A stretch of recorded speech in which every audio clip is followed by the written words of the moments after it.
बिस्मिल्लाहिर्रहमानिर्रहीम अस्सलाम वालेकुम स्टूडेंट्स। पेज नंबर 3 जो कि है window to world history class 8 का और चैप्टर नंबर 1, इसमें South Asia from colony to empire, यानी इससे पहले हम पेज नंबर 2 पे ये पढ़ चुके हैं कि यहाँ पे कॉलोनिज्म किस तरह से डेवलप हुआ, वो कौन कौन से फैक्टर्स थे, वो कौन कौन सी कॉजेज थी जिनकी वजह से यहाँ पे जो यूरोपियंस थे उनको आने का और उनको सेटल होने का मौका मिला।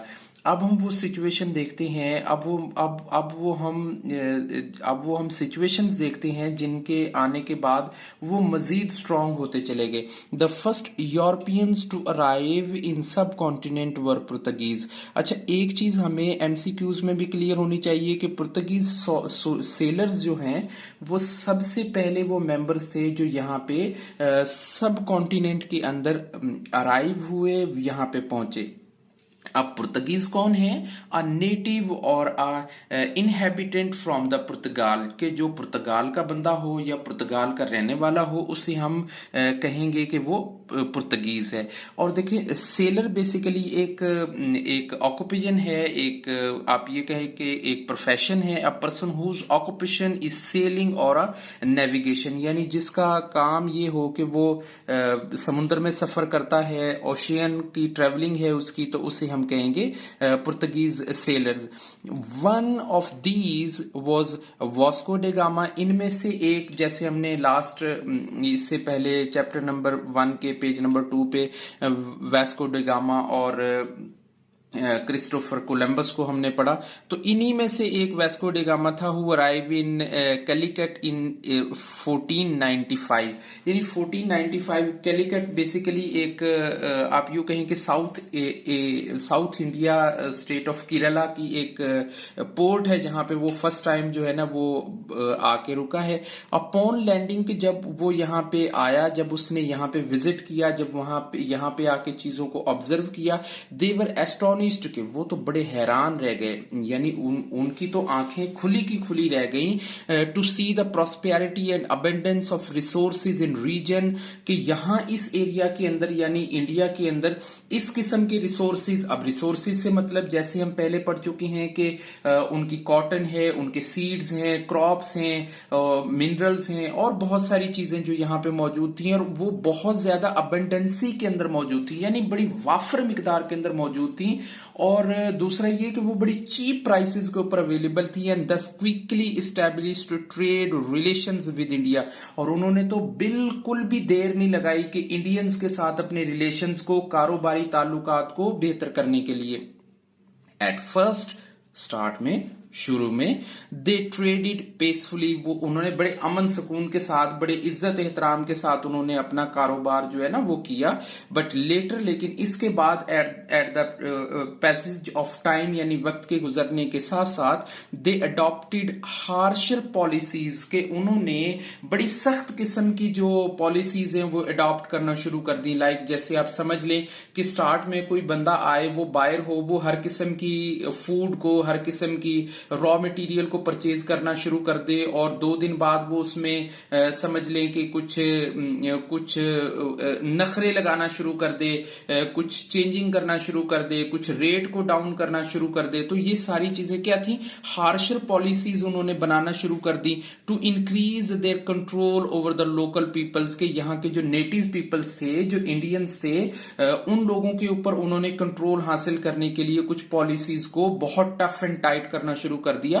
दे begin to exploit the local resources. ना सिर्फ उन्होंने लोकल रिसोर्सेज को एक्सप्लॉइट किया, मतलब हर जायज नाजायज का बिल्कुल केयर नहीं की, बल्कि उन्होंने यहाँ के जो लोकल लॉज हैं, जो यहाँ की समझ लें कि हर बंदे की सेल्फ रिस्पेक्ट को जो है ना डीमोरलाइज करना शुरू कर दिया। Begin to exploit the local resources and market and the set upon the ports in South East India. और उन्होंने ये सारा कुछ जो है ना वो मतलब साउथ ईस्ट इंडिया, मतलब डिफरेंट डिफरेंट लोकेशंस पे उन्होंने जो अपनी पोर्ट्स हैं उनको कायम करना शुरू कर दिया, अपनी लोकेशंस को, जिन्हें हम कहेंगे ट्रेडिंग पॉइंट, अपने बनाने शुरू कर दिए। फॉर मोस्ट 100 ईयर्स, यानी तकरीबन फॉर 100 ईयर्स, 100 साल तक का टाइम ऐसे गुजरा। They maintained their self as a sole trade in India, यानी उनका कोई कंपीटेटर नहीं था, उनके पास कोई ऐसा नहीं था कि 2 किस्म की पार्टीज हों, एक रेट के अंदर दूसरा और दूसरे रेट के अंदर तीसरा आके बार्गेन करके किसी चीज की मोनोपोली के जरिए रेट को बेहतर करें, बल्कि वो सोल ट्रेडर्स थे, उनके अलावा कोई और सेल परचेज और यहाँ पे परचेजिंग नहीं कर रहा था ड्यूरिंग दैट टाइम। यानी उस टाइम पे जो ये पुर्तगीज का टाइम था, पुर्तगाल बिकेम अ वेरी वेल्दी, के जो पुर्तगाली थे वो बहुत ज्यादा जो है वो वेल्दी हो गए, क्योंकि उनको तो फ्री के अंदर जो रिसोर्सेज थे वो मिलना शुरू हो गए थे। तो Portugal became a very wealthy, how ever their power started to decline by the end of the 16th century. लेकिन इस सारे कुछ के बावजूद उनकी जो उनकी अपनी जो फाइनेंशियल कंडीशंस हैं, जो उनके अपने पॉलिटिकल जो कंडीशंस थी, उनके अंदर इंस्टेबिलिटी आ गई थी और अनसर्टेनिटी के ये हालात की वजह से वो डिक्लाइन होना शुरू हो गए। जब उनका डिक्लाइन शुरू हुआ तो अब एक और नया स्टार्ट शुरू होता है। अब उस स्टार्ट में क्या होता है, the Dutch and the British started trading in India in the 16th century के जैसे ही उनका डाउनफॉल शुरू होता है, डिक्लाइन शुरू होता है, तो यहां पे दो कंपटीटर आ जाते हैं, ब्रिटिश एंड डच। अच्छा, डच बेसिकली आप ये कह लें कि जो नेदरलैंड के जो इनहेबिटेंट होते हैं, ये नेदरलैंड के नेटिव्स होते हैं, उनको डच फैमिलीज में से मतलब डच कहा जाता है। Trading in competition with the Portuguese के जो पुर्तगीज हैं उनके मुकाबले में, उनके मद्दे मुकाबिल, उनके कंपटीटर के तौर पे, और ये जो पुर्तगीज के मुकाबले में डच और ब्रिटिश आ गए।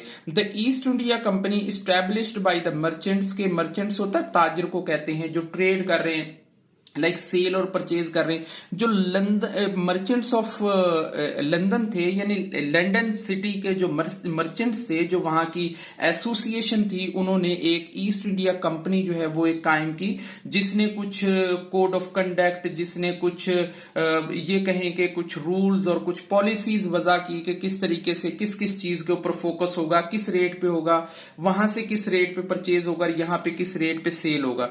The Dutch and the French also formed their trading companies, और जो ये जो डच फैमिलीज हैं, डच पीपल्स हैं, और जो फ्रेंच थे, इन्होंने भी अपनी जो कंपनीज हैं, ट्रेडिंग कंपनीज लॉन्च कर दी। तो इट मींस कि सबसे पहले हमने ये देखा कि जो सोल ट्रेडर्स थे वो पुर्तगीज थे, देन डच एंड ब्रिटिश आ गए, और उसके बाद हमने फ्रेंच का भी सुन लिया।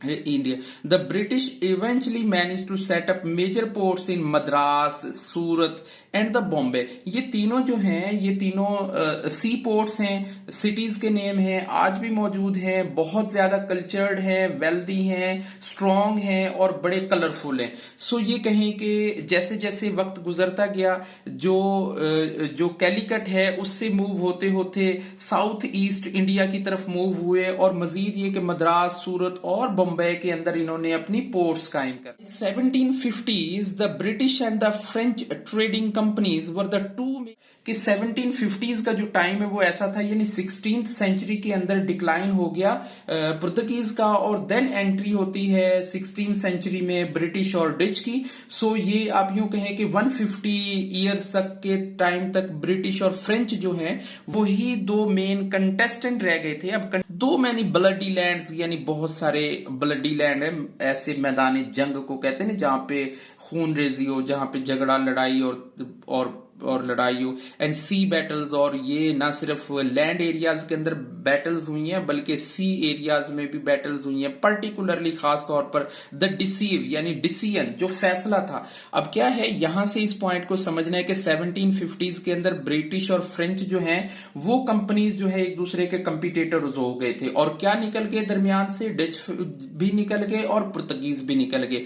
अब इन दोनों के दरमियान में भी फाइट शुरू हुई है कि किसका कंट्रोल हो, किसने वहां पे कंट्रोल करना है। अब इसके दरमियान में इनकी ब्लडी लैंड और सी बैटल्स हुई है। ये कितने साल, 7 ईयर्स तक चलती रही है। ये जो जंग है, नॉट टू 10 to 15 मंथ या कोई 15 डेज या कोई 2-3 मंथ्स के लिए नहीं हुई, ये ऑलमोस्ट 7 ईयर्स के लिए रही है। 1756, यानी मैं यहां पे नोट भी कर देता हूं, 1756 से लेके 1763 तक ऑलमोस्ट ये जंगें होती रही। लेकिन इनके अंदर ट्विस्ट आता है, यानी यहां पे तेजी आती है 1917 60 में 1760 के अंदर यहाँ पे इन दोनों के दरमियान में जो बैटल है, जो सिचुएशन है वो बहुत ज्यादा एग्रेसिव हो जाती है। और क्या होता है कि particularly the deceive the battle of the Wandiwash in 1760s, यानी 1760s के अंदर ये वेंडिवॉश जो है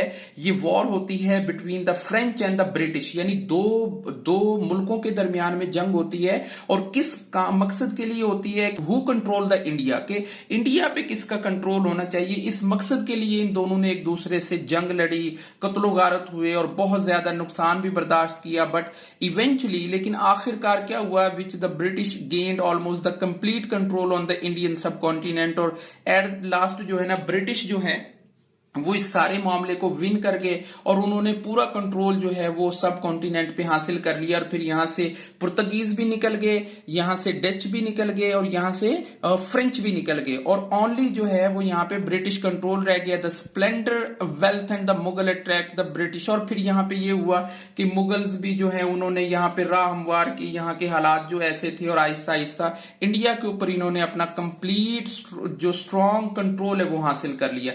यानी आउटडोर तो इन्होंने जो फ्रेंच हैं उनको आउट किया ही किया, बट इनडोर जो इंडिया के अंदर थे, मुगल्स की गवर्नमेंट थी, उनको भी इन्होंने मतलब रास्ते से हटा दिया और यहां से मुकम्मल तौर पे जो कंट्रोल है वो इनका हासिल हो गया।